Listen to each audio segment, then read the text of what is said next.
Hello everyone, this is Sidra Zubair and you are watching Graph Pharmacology with Dr. Sidra Zubair. Our today's lecture is on NSAIDs.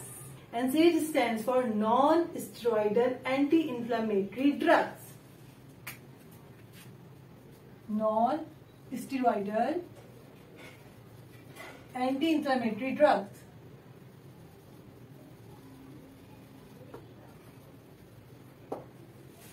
NSAIDs किन किन condition में prescribe की जाती है? NSAIDs दी जाती है antiplatelets के लिए, aspirin most commonly use antiplatelets, analgesic effect, antipyretic effect और एंटी इंफ्लेमेटरी इफेक्ट्स. हमारे पास NSAIDs जो है वो फॉर पेन किलर या एज अ पेन रिलीफर दी जाती है.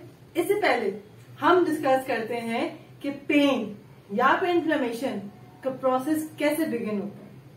राइट, सबसे पहले किसी भी मसल इंजरी की वजह से फॉस्फोलिपिड्स, मसल इंजरी हुई, इंजरी की वजह से फॉस्फोलिपिड कन्वर्ट होता है arachidonic acid in the presence of phospholipase A2. Right, injury हुई, फॉस्फोलाइपिड्स कन्वर्ट हुआ फॉस्फोलाइपिड convert हुआ एराकिडोनिक एसिड में in the presence of phospholipase A2. Then arachidonic acid further convert होता है साइक्लोऑक्सीजिनेज में, जिसको हम कॉक्स भी कहते हैं, in short COX, and 5 lipoxygenase में, जिसको हम कहते हैं 5 LOX. Clear? Arachidonic acid convert हुआ, एराकिडोनिक एसिड एक सबस्ट्रेट है for the production of cyclooxygenase and 5 lipoxygenase. Cyclooxygenase की शॉर्ट फॉर्म क्या है? कॉक्स. 5 लिपोऑक्सीजिनेज की शॉर्ट फॉर्म क्या है? 5 लॉक्स. 5 लॉक्स फर्दर प्रोडक्शन करवाता है लिपोट्राइन्स की. ये हमारे NSAIDs का पार्ट नहीं है, अभी हम डिटेल में डिस्कस करते हैं साइक्लोऑक्सीजिनेज को. कॉक्स फर्दर प्रोडक्शन करवाता है प्रोस्टाग्लैंडिन्स की और थ्रोम्बोक्सिन की. क्लियर? जब कॉक्स की फर्दर बहुत सारे टाइप्स हैं. कॉक्स एंजाइम के further both are enzyme, right. COX enzyme के फर्दर बहुत सारे टाइप, लेकिन हम डिस्कस करेंगे मेनली 3 एंजाइम्स को. COX 1, COX 2 and COX 3. इन तीनों एंजाइम का COX 1, cyclooxygenase 1, cyclooxygenase 2 and cyclooxygenase 3, इन तीनों एंजाइम का अपना एक सिलेक्टिव मैकेनिज्म है या अपना एक सिलेक्टिव फंक्शन है. कॉक्स 1 प्रेजेंट होता है गट में, किडनी में, ब्रेन में. ऑक्सीजिनेज 1 इसको हम हाउस कीपिंग एंजाइम भी कहते हैं क्योंकि ये ऑल टाइम बॉडी में एक्टिवेट रहता है. राइट, कॉक्स 1 का काम क्या है? कॉक्स 1 जो है ये सबसे पहले तो secretion of protective gastric mucus secrete करवाता है. इसके अलावा regulation of gastric acid, then promotion of platelet aggregation. COX 1 क्योंकि कॉक्स 1 की फर्दर प्रोडक्शन है prostaglandin and thromboxane. Right, then last most important, maintenance of renal blood flow. सही है, COX 1 housekeeping हो गया. कॉक्स 2 जो है वो इंड्यूसिबल एंजाइम है. जब नीड होती है बॉडी को तभी एक्टिवेट होगा. जब इंजरी होगी तो वो प्रोस्टाग्लैंडिन रिलीज होगा, इन्फ्लेमेशन कॉज करेगा. तो कॉक्स 1 का जो प्रोस्टाग्लैंडिन और जो थ्रोम्बोक्सिन है वो जीआई की प्रोटेक्शन के लिए, जबकि कॉक्स 2 का जो प्रोस्टाग्लैंडिन है वो है इन्फ्लेमेशन के लिए. क्लियर हुआ? कॉक्स 3 एंजाइम तभी खाली एक्टिवेट होगा जब कोई फीवर होगा पेशेंट को या फिर पेन होगा, इन्फ्लेमेशन में नहीं होगा. Right, this is not for inflammation. COX 2 is for inflammation and COX 1 is for GI protective. NSAID का मैकेनिज्म ऑफ एक्शन क्या होगा? NSAID का मैकेनिज्म ऑफ एक्शन ये होगा कि वो कॉक्स एंजाइम को इनहिबिट करेगा. कॉक्स इनहिबिट होगा तो पेन ऑटोमेटिकली, पेन जो होगा वो खत्म होगा या फिर जो इन्फ्लेमेशन का प्रोसेस होगा वो खत्म हो जाएगा. पेन होता कैसे? पेन जैसे ही स्टार्ट होता है थ्रू नोसिसेप्टिव पाथवे, नॉक्शियस स्टिमुलेट होता है वो पेन को. फॉर एग्जाम्पल अगर हमारे फिंगर में कट लगा है तो हमारा नॉक्शियस स्टिमुलेट क्या करेगा? मैसेज लेके जाएगा, कन्वे करेगा स्पाइनल कॉर्ड को, dorsal horn of spinal cord के, फिर वहां से मैसेज जाएगा ब्रेन में. राइट, देन ब्रेन से वापस से मैसेज कन्वे होगा इंजर्ड पार्ट, तो फिर वो इन्फ्लेमेशन और जो पेन होता है वो प्रोसेस होगा। सही, ये हो गया पेन का प्रोसीजर। अब इस पेन को, इस दर्द को स्टॉप करना है। सही है, जैसे ही दर्द होता है पेन जो ब्रेन है वो मैसेज कन्वे करेगा, सही है भाई, ऑक्सीजनेस कॉक्स-2 को एंजाइम को रिलीज कर दो, इन्फ्लेमेशन है वहां पे कॉक्स-2 एंजाइम जो वो प्रोड्यूस हो जाएगा, सही, वो पेन कॉज करेगा, वो इन्फ्लेमेशन कॉज करेगा। तो एनसेड्स क्या करेगा, एनसेड इस कॉक्स एंजाइम को ब्लॉक कर देगा।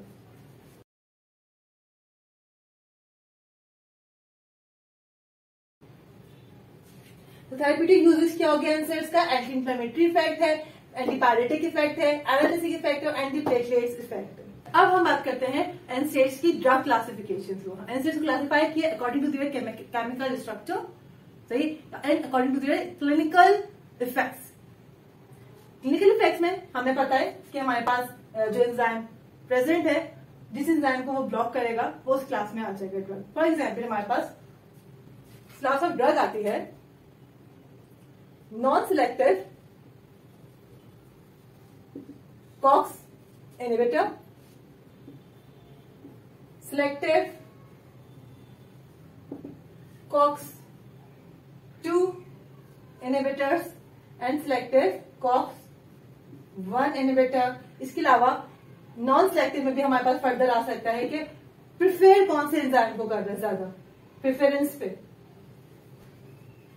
प्रिफरेंस COX-1 एंजाइम इनहिबिटर या फिर प्रिफरेंस COX-2 एंजाइम इनहिबिटर। मतलब वो एक ही ड्रग दोनों एंजाइम को इनहिबिट कर रही है, लेकिन ज्यादा प्रेफर किसको कर रही है, सही है। मतलब हमने ड्रग को क्लासिफाई किया, एक ही हमारे पास नॉन सिलेक्टिव कॉक्स इनहिबिटर, मतलब ये दोनों एंजाइम को इनहिबिट करेगा, COX-1 को भी इनहिबिट करेगा, COX-2 को भी इनहिबिट करेगा, सही। अगर COX-1 को इनहिबिट कर रहा है ड्रग तो उसका क्या इफेक्ट आएगा, क्योंकि COX-1 इन्वॉल्व है जीआई प्रोटेक्शन में, रीनल ब्लड फ्लो या फिर रीनल परफ्यूजन में इन्वॉल्व है, सही है। इसके अलावा प्लेटलेट एग्रीगेशन, प्लेटलेट को एग्रीगेट करवाता है, सही। तो अगर COX-1 इनहिबिट होती है तो फिर जीआई प्रोटेक्शन खत्म हो जाएगी, सही है, प्लेटलेट एग्रीगेशन खत्म हो जाएगी, राइट। इसके अलावा रीनल परफ्यूजन में भी इफेक्ट आएगा, सही है। अच्छा, अब एक मोस्ट इंपॉर्टेंट बात रीनल परफ्यूजन पे ये होता है कि मोस्टली जो एल्डरली पेशेंट होते हैं या फिर रीनल कॉम्प्रोमाइज पेशेंट जो होते हैं उनको एनसेड्स नहीं दी जाती। क्यों? क्योंकि रीनल कॉम्प्रोमाइज पेशेंट का ऑलरेडी किडनी फंक्शन जो है बहुत ही वीक है, सही है। अब उसमें क्या होता है, प्रोस्टाग्लैंडिन नॉर्मली एज सच इतना फंक्शन नहीं देता, in normal function, in normal person इतना एक्टिवेट नहीं होता फॉर रीनल फंक्शन, लेकिन रीनल कॉम्प्रोमाइज फंक्शन में या फिर एल्डरली पेशेंट्स में प्रोस्टाग्लैंडिन एक्टिवेट होता है और वो हेल्प कर रहा होता है किडनी को कि रीनल परफ्यूजन करवाए, ठीक है। तो अब अगर COX-1 इनहिबिट होगा, प्रोस्टाग्लैंडिन रिलीज नहीं होगा COX-1 का प्रोस्टाग्लैंडिन, तो फिर वो हेल्पफुल नहीं होगा, वो रीनल परफ्यूजन में हेल्प नहीं करवाएगा, सही है। वो किडनी की विजुअलाइजेशन नहीं करवाएगा, उसकी रीअब्जॉर्प्शन एक्सक्रीशन में हेल्पफुल नहीं होगा। तो इसलिए रीनल फेलियर पेशेंट्स में या रीनल कॉम्प्रोमाइज पेशेंट में या फिर एल्डरली पेशेंट जिनका रीनल फंक्शन बहुत डिस्टर्ब हुआ हुआ हो उनको एनसेड्स नहीं दिया जाता। इसके अलावा ये हो गया नॉन सिलेक्टिव, सही है। नॉन सिलेक्टिव में क्या हो रहा है, COX-1 भी इनहिबिट हो रहा है, COX-2 भी इनहिबिट हो रहा है। COX-1 भी इनहिबिट होगा नॉन सिलेक्टिव में और COX-2 भी, सही है। COX-2 इनहिबिट हो रहा है, ठीक है, इन्फ्लेमेशन खत्म होगी, पेन खत्म होगा, एनालिसिक इफेक्ट देगा, सही है। लेकिन अगर COX-1 भी इनहिबिट होगा तो फिर गैस्ट्रिक प्रोटेक्शन भी वो भी खत्म होगी, वो भी वीक होगी। इसीलिए पेशेंट को एनसेड्स, नॉन सिलेक्टिव एनसेड्स के साथ क्या प्रिस्क्राइब किया जाता है, प्रोटॉन पंप इनहिबिटर्स, PPIs। वो इसकी एग्जाम्पल हमारे पास है ओमिप्राजोल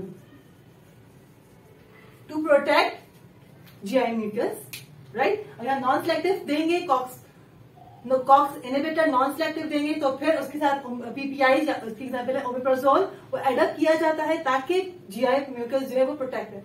नेक्स्ट हमारे पास selective COX-2 inhibitor. Selective COX-2 inhibitor का एडवांटेज ये है कि COX-1 जो कि हाउस कीपिंग है, सही, क्योंकि वो ऑल टाइम एक्टिवेट है, उसका काम यही कि जीआई को प्रोटेक्ट करना, किडनी के परफ्यूजन को देखना, प्लेटलेट एग्रीगेशन को कंट्रोल रखना, सही है। तो वो COX-1 को इनहिबिट नहीं करेगा, जस्ट COX-2 को इनहिबिट करेगा, पेन इन्फ्लेमेशन और पेन इन्फ्लेमेशन खत्म करके एनालिसिक इफेक्ट प्रोड्यूस करेगा अगर हम सिलेक्टिव COX-2 इनहिबिटर देंगे। सिलेक्टिव COX इनहिबिटर में हमारे पास फर्दर भी क्लासिफिकेशन थी कि प्रिफेर किसको कर रहे। 5 ड्रग ऐसी होती है जो नॉन सिलेक्टिव है, जो कि COX-1 में भी COX-1 को भी इनहिबिट करेगी और COX-2 को भी इनहिबिट करेगी, लेकिन प्रिफेर किसको कर रही है, मतलब ज्यादा COX-1 को इनहिबिट कर रही है या ज्यादा COX-2 को इनहिबिट कर रही है। इसको हम कहेंगे कि प्रिफरेंशियल COX या इनहिबिटर, राइट। इसके अलावा हमारे सिलेक्टिव COX-1 इनहिबिटर भी है। सिलेक्टिव COX-1 इनहिबिटर जस्ट मतलब पेशेंट को इन्फ्लेमेशन नहीं है, पेशेंट को कोई दर्द नहीं हो रहा, कोई फीवर नहीं है, जस्ट हमें उसका प्लेटलेट एग्रीगेशन को कम करना है, तो फिर हम उसको COX-1 इनहिबिटर देंगे। अच्छा, इसके अलावा हमारे पास केमिकली जो हमने क्लासिफाई किया हुआ है NSAIDs को, these are few classifications. Chemical classification, पहले तो हमारे पास सैलिसाइलेट है। सैलिसाइलेट की एग्जांपल हमारे पास aspirin, most commonly use aspirin, sodium salicylate. Propionic acid derivative, इसकी एग्जांपल हमारे पास आइबुप्रोफेन है, नेप्रोक्सिन है, कीटोप्रोफेन है। Aryl acetic acid, diclofenac, ketorolac. Indole की एग्जांपल है इंडोमेथासिन। ऑक्सीकेन, ऑक्सीकेन की एग्जांपल है पायरोक्सिकेन एंड नॉक्सिकेन।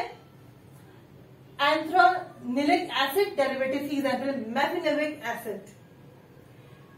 पाराजोलोन डेरिवेटिव की एग्जांपल है फिनाइल ब्यूटाजोन और ऑक्सीफेन ब्यूटाजोन, राइट। अच्छा, एक और है एनसेड, जिसको हम कह रहे हैं नॉन एनसेड। नॉन एनसेड हम क्यों कहते हैं? क्योंकि ये एक्ट करेगी जस्ट COX-3 में।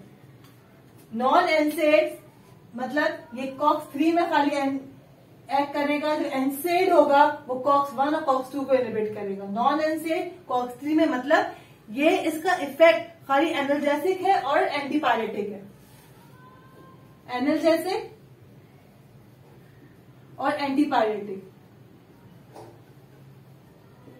इसका इन्फ्लेमेशन इफेक्ट नहीं है। इसकी एग्जांपल पैरासिटामोल, इसलिए ये एनसेड्स में नहीं है क्योंकि इसका एंटी इंफ्लेमेटरी इफेक्ट नहीं है। हमें पता है कि एनसेड्स की फुल फॉर्म क्या है? Non steroidal anti inflammatory drugs. तो इन्फ्लेमेशन आ रहा है, जबकि ये क्या है? ये इन्फ्लेमेशन में दी ही नहीं जाती, इसलिए हम लोग नॉन एनसेड्स। और ये इसका मैकेनिज्म ऑफ एक्शन क्या है? ये जस्ट COX-3 एंजाइम तभी एक्टिवेट होता है जब कोई पेन होता है। इन्फ्लेमेशन के वक्त COX-3 एक्टिवेट नहीं होगा। ये तो होगी सारी केमिकल क्लासिफिकेशन ऑफ एनसेड। अब इन एनसेड में से कौन सी COX-1 सिलेक्टिव है और कौन सी नॉन सिलेक्टिव है, कौन सी COX-2 सिलेक्टिव है, इसमें से एक एग्जांपल देखते हैं। जैसे कि COX-1 इनहिबिटर कीटोरोलैक COX-1 इनहिबिटर है। इसके अलावा इंडोमेथासिन COX-1 इनहिबिटर है। COX-1 इनहिबिटर जो रेड से कर रही हूँ वो COX-1 इनहिबिटर है।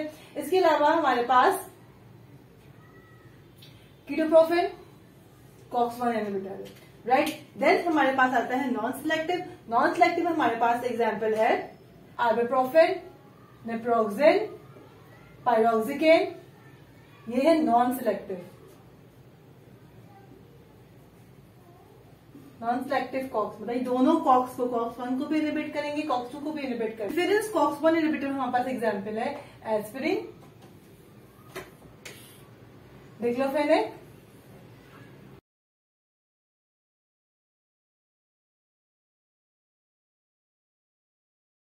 बात करते हैं एनसेड्स की ADRs की, राइट।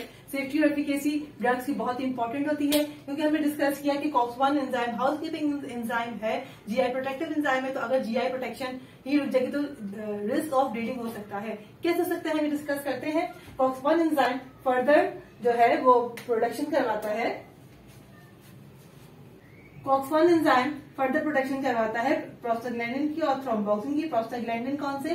प्रोस्टाग्लैंडिन इन्वॉल्व है इसमें PGE2 और PGE2 प्रोस्टाग्लैंडिन, PGI2 प्रोस्टाग्लैंडिन, सही। दोनों इंपॉर्टेंट रोल है। GI म्यूकस मतलब प्रोटेक्टिव है म्यूकस लेयर के लिए, सही। अब अगर COX-1 इनहिबिट होगा, अब अगर COX-1 को इनहिबिट, COX-1 इनहिबिटर के थ्रू COX-1 इनहिबिट होगा तो क्या होगा? प्रोस्टाग्लैंडिन और PGI2 ये इनहिबिट हो जाएगा। COX-1 इनहिबिट हुआ, PGE2, PGI2 जो कि म्यूकस लेयर को प्रोटेक्ट कर रही है वो इनहिबिट हुआ, और इसी तरह म्यूकस लेयर की प्रोटेक्शन वो इनहिबिट हो गई। तो क्या होगा? रिस्क ऑफ ब्लीडिंग की वजह से ये कॉज कर सकता है peptic ulcer and GI bleeding. Mucus layer जब ब्लॉक होगी तो क्या कॉज करेगा? पेप्टिक अल्सर और GI ब्लीडिंग। सिमिलरली COX-1 जिस तरह प्रोस्टाग्लैंडिन को प्रोडक्शन करवा रहा है, इसी तरह कॉक्स-1 प्रोडक्शन करवा रहा है थ्रोम्बोक्सेन की। थ्रोम्बोक्सेन इंपॉर्टेंट है फॉर प्लेटलेट एग्रीगेशन। तो second major side effect NSAIDs का क्या हुआ? सेकंड मेजर साइड इफेक्ट ये हुआ कि कॉक्स-1 अगर इनहिबिट होगा तो थ्रोम्बोक्सेन इनहिबिट होगा। थ्रोम्बोक्सेन इनहिबिट हुआ तो इसने क्या किया? कॉक्स-1 इनहिबिट हुआ तो उसने थ्रोम्बोक्सेन को इनहिबिट करा दिया। थ्रोम्बोक्सेन इनहिबिट होगा तो प्लेटलेट एग्रीगेशन वो भी इनहिबिट हो गई, मतलब रिस्क ऑफ ब्लीडिंग इंक्रीज हो गया। Increase risk of bleeding, increase risk of bleeding. In short खून को पतला करता है। किसी का ब्लड थिक है तो उसके लिए एस्पिरिन हम प्रिस्क्राइब कर सकते हैं प्लेटलेट एग्रीगेशन को स्टॉप करने के लिए, प्लेटलेट एग्रीगेशन के प्रोसेस को स्लो डाउन करने के लिए। लेकिन अगर किसी का प्लेटलेट काउंट नॉर्मल है तो फिर अगर उसमें देंगे तो उसमें प्लेटलेट एग्रीगेशन जो है वो बहुत ही डिक्रीज हो जाए। अगर किसी पेशेंट को एनसेड्स दिया जाता है तो एनसेड क्या करेगा? प्लेटलेट क्वांटिटी को डिक्रीज कर देगा। दो डिस्कस हमने कर लिए कि एक में क्या किया, एक में जो है म्यूकस की मेम्ब्रेन को इनहिबिट हुआ तो ब्लीडिंग हुई, एक में थ्रोम्बोक्सेन को इनहिबिट किया तो प्लेटलेट एग्रीगेशन स्टॉप हो गई। थर्ड मेजर साइड इफेक्ट ये है, हमने डिस्कस किया था स्टार्टिंग में कि किडनी की रीनल वेसोडाइलेशन करवाता है। सही, कॉक्स-1 एंजाइम क्या करवाता है? Renal vasodilation. COX one enzyme renal vasodilation cause करता है, जो कि फर्दर इंपॉर्टेंट है ग्लोमेरुलर फिल्ट्रेशन रेट में।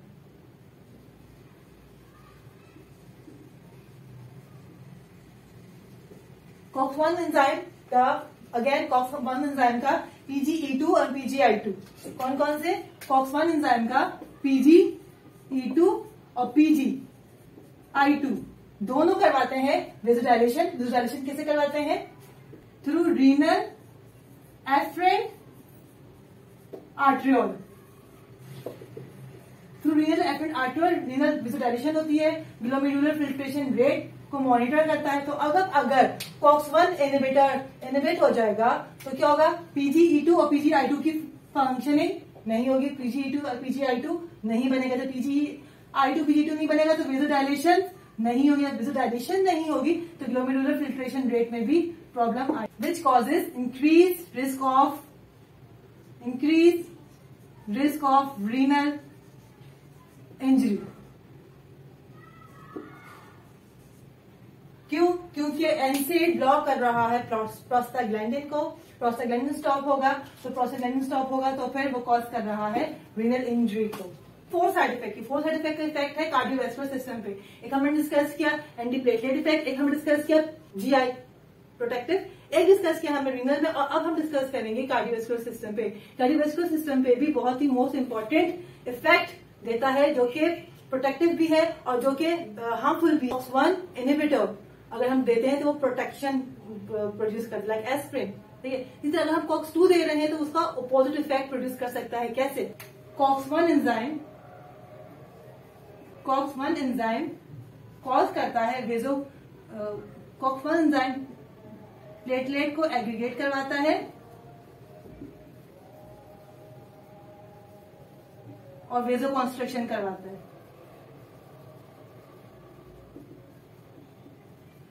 राइट, जबकि कॉक्स-2 एंजाइम जो है वो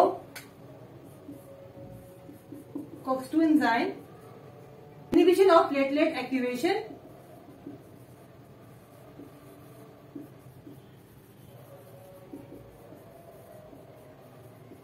और कॉज करता है वेजोडाइलेशन।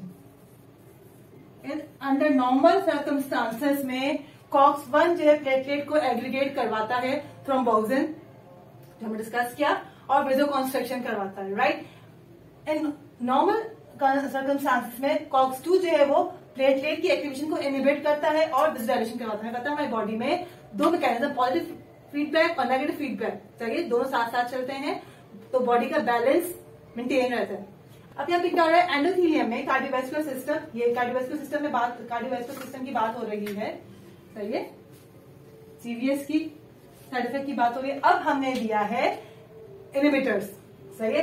COX-1 इनहिबिटर अगर हम देते हैं तो वो फेवरेबल हो सकता है अगर कोई कार्डियक पेशेंट है तो, राइट। अगर कोई कार्डियक पेशेंट है, उसको अगर हमने दिया है प्लेटलेट एग्रीगेशन का खून बहुत थिक है, तो हम उसको देंगे COX-1 inhibitor. Most commonly use drug जो है वो एस्प्रिन है। हमने उसको COX-1 दिया, प्लेटलेट एग्रीगेशन क्या हो गया, इनहिबिट हो गया। वेजल कॉन्स्ट्रिक्शन अपोजिट हो गया, तो क्या हो गया, वेजल्स कॉन्स्ट्रिक्ट नहीं हुए, वेजल्स डायलेट हो गए। किसकी बात हो रही है, COX-1 इनहिबिटर की जो फेवरेबल कंडीशन हो सकती है कार्डियक पेशेंट की। अब इन्हीं कार्डियक पेशेंट को, कार्डियक पेशेंट है, इसी को ही अगर हम दे दें COX-2 इनहिबिटर या non selective preference COX-2 inhibitor, तो क्या होगा, COX-2 को उसने इनहिबिट किया, COX-2 इनहिबिट हुआ, तो क्या हो गया, इनहिबिशन ऑफ प्लेटलेट एक्टिवेशन। मतलब COX-2 इनहिबिट करवा रहा था, अब COX-2 इनहिबिटर क्या करवाएगा, प्लेटलेट को एक्टिवेट करवाएगा। सही है। अब अपोजिट काम करेगा, ड्रग हमेशा अपोजिट काम करता है ना। तो COX-2 क्या कर रहा था, COX-2 प्लेटलेट की एक्टिवेशन को उसने स्टॉप किया हुआ था, तो COX-2 इनहिबिटर क्या करेगा, प्लेटलेट की एक्टिवेशन करवाएगा, खून और थिक होगा। सही है। और वेजल्स को डायलेट करवाता था COX-2, तो COX-2 इनहिबिटर ड्रग क्या करेगा, vasoconstriction which can cause myocardial infarction, MI या फिर stroke, and this is the major side effect of NSAID. So it's all about NSAIDs. Again, before ending our lecture, I have a few questions for you. Question number 1, अगर COX-1 inhibitor देंगे तो क्या effect आ सकता है। Question number 2, non selective के साथ हम कौन सी ड्रग एडॉप्ट करते हैं। क्वेश्चन नंबर 3, अगर हम नॉन सिलेक्टिव या फिर COX-2 इनहिबिटर देते हैं तो कार्डियोवास्कुलर पेशेंट पे क्या इफेक्ट आएगा। 2 वर्ड में आप समराइज करें NSAIDs के side effects. Thank you so much. Thank you for watching. Till next lecture. Take care. Bye bye.